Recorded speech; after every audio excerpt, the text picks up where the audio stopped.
Just a quick word or two about me to make a point. I did not create the sun. I did not create the moon. I did not create Freemasonry, and I did not write the Bible.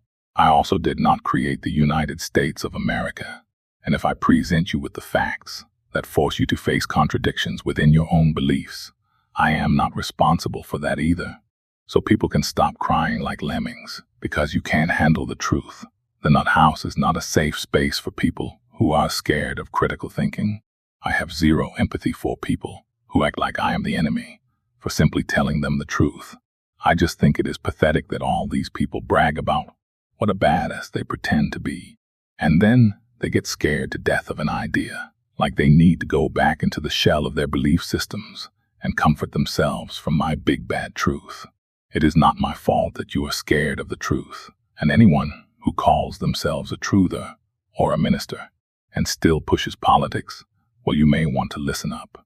And anyone who treats me like I am the devil, well, you may want to go back and study the word discernment, because you obviously must have missed that sermon. I am not trying to tell you things you want to hear. That is what the Antichrist will do. My words are not meant to tickle your ears. I am trying to wake you up. Is an alarm clock evil? Simply because it won't stop sounding when all you want is to go back to sleep? Is it the alarm clock's fault that you still have sleet in your eyes?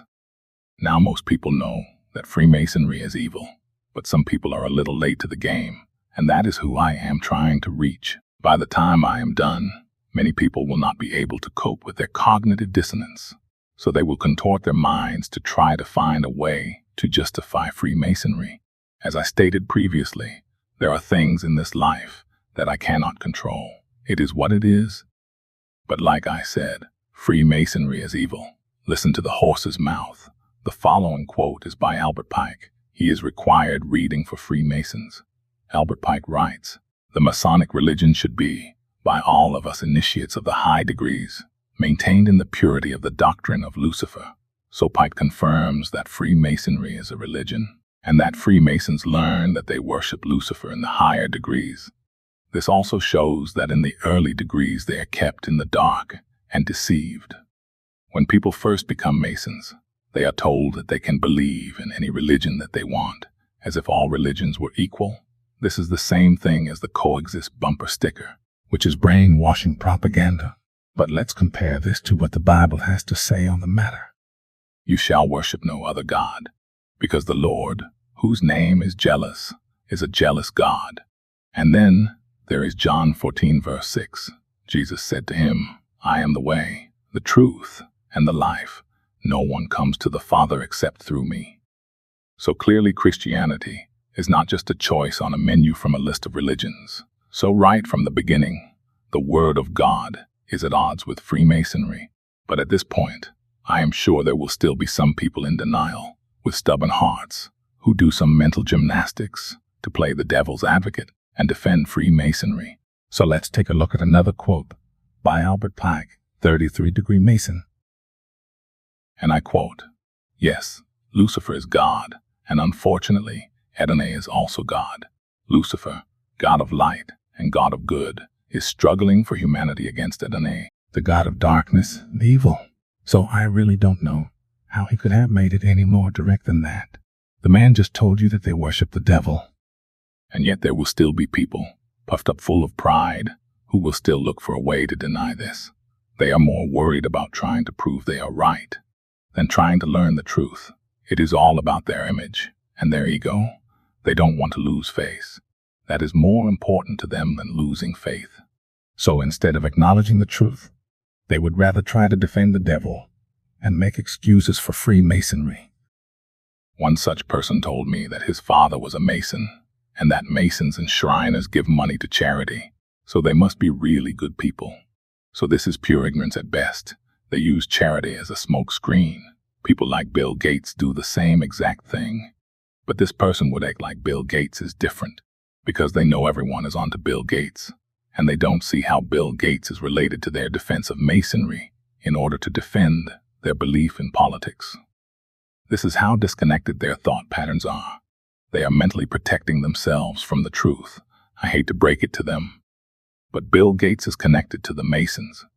And while we are at it, I'm sure this person of low curiosity about the world didn't have his daddy tell him that Shriners' fez caps were red because they represented the blood of Christians. But connecting the dots is not their strong point. They see the world as a chaotic place, filled with a bunch of unrelated events. But I digress. Back to proving that Freemasonry is evil. Here is yet another quote by 33-degree Mason Albert Pike, and I quote, "Strange and mysterious name to give to the spirit of darkness, Lucifer, the son of the morning." So any sane person by now would know that Freemasonry is devil worship for Lucifer. People join the Masons to network and make business connections. It is about serving Mammon.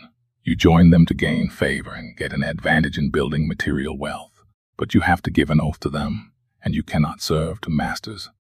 So let's compare how Freemasons must vow a Masonic oath to the Brotherhood versus what the Bible says about this subject. In Matthew 6, verse 24, "No one can serve two masters. He will hate one and love the other, or else he will be loyal to the one and despise the other. You cannot serve God and Mammon." So Freemasonry lies to people who join and keeps them in the dark about Lucifer until the higher degrees.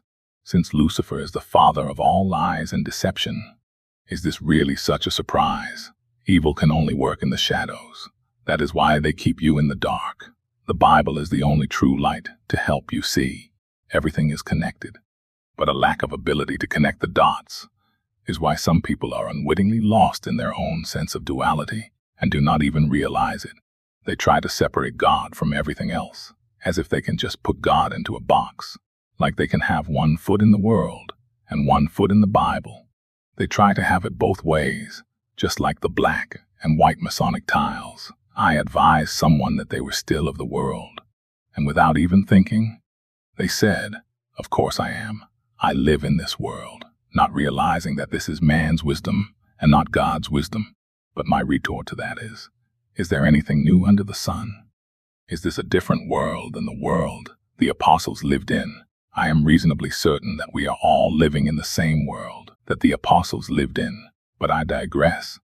They think something called the deep state is in control, but they stop there and do not connect the dots. For one thing, what the hell do you think Freemasonry is? So there is a secretive society that is in control from the shadows, right? And you call that the deep state, right?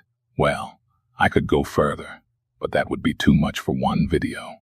So let me just say that the term deep state is a misnomer. This implies that there are white hats and black hats in government, but the truth is, the whole damn state is evil. But let's use your own worldview to make a point. So are you ready for some cognitive dissonance? Fantastic. Then let's get right to it. So the deep state works secretly in the shadows. Wow, so do the Freemasons. What a coincidence. So the deep state controls politicians. You mean like Freemason presidents? Wow, what another coincidence. So the deep state is evil. Wow, what another coincidence. Freemasons worship Lucifer. Are we connecting those dots yet? So are upside-down pentagrams evil? Really, that is interesting. I wonder why Freemasons put an upside-down satanic pentagram into the street design of Washington, D.C. then. You do realize that Freemasons, the secret deep state as you put it, that worships Lucifer, designed Washington, D.C., right? Yeah, have fun defending satanic pentagrams. Do you think it would be cool if I wrote my own Bible? Like just remove the parts I didn't like. Well, that is what your boy Jefferson did. Jefferson, the guy who wrote the Declaration of Independence on a Freemason apron. Yeah, that guy. Now I did tell you that Freemasons worship Lucifer, right? Okay, just checking. What if they found the bones of small children buried under my home?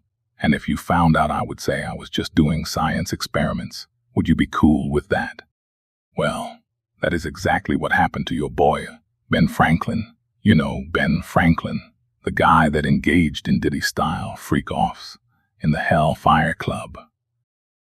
What if I called myself a god? Would that be evil? Like the painting, The Apotheosis of Washington, where it shows him becoming a god. Yeah, like that. Would you consider that satanic? I mean, Seriously, are you really going to try to defend all these things? Albert Pike, 33-degree Mason, predicted all 3 world wars in 1871 in great detail, so they plan everything in advance. They control everything. That is how Masonic shows, like The Simpsons, know what will happen before it happens. They plan and control everything in advance. That is why I make predictions that are accurate. When other people get those wrong, I simply ignore the news and psyops like QAnon and make educated guesses based upon the facts at hand and knowing what their goals are. But if you assume the puppets control everything, then you will never see it, because you are allowing the MAGA magicians to direct your eyes to the distraction. That way you will never see or understand how the trick actually works. So now that I have explained how Freemasonry is devil worship, and how Freemasonry is connected to what you mistakenly call the deep state, now let's look at some fun facts. Our pyramid money is Masonic. The Stars and Stripes was designed by a Freemason. The national anthem was composed by a Freemason. The Declaration of Independence was written on a Freemason apron. The Statue of Liberty was designed by Freemasons. The Pledge of Allegiance was written by a Freemason. Baseball, our national pastime, is filled with Masonic symbolism. The graduation ceremony is Masonic. If you count kindergarten, the 13 years of school is Masonic, just like the 13 original colonies were a Masonic reference to the body parts of Osiris, and the Washington Monument was Masonic. But like I said, none of these things were created by me, so stop taking out your cognitive dissonance on me. If you think that anything I said is false, then you need to prove it. You can call me names all you want, but that doesn't prove anything. It is not my fault that you lack the intellectual fortitude to face the truth. It doesn't require a backbone to tell people what they want to hear. I have seen a lot of gutless people that act all big and bad as they spew their political garbage out there, and then go to real truther channels and get as quiet as a mouse. You don't see me trying to play both sides, speaking with a forked tongue for views. If Trump is your boy and you need to stop being fake and tell everyone all about it wherever you go, unless, of course, you don't really believe what you tell your viewers. Anyway, now you Trump fanboys have a choice. Either admit I am right, or you will have to put yourself into a position where you have to defend the devil. Good luck with that.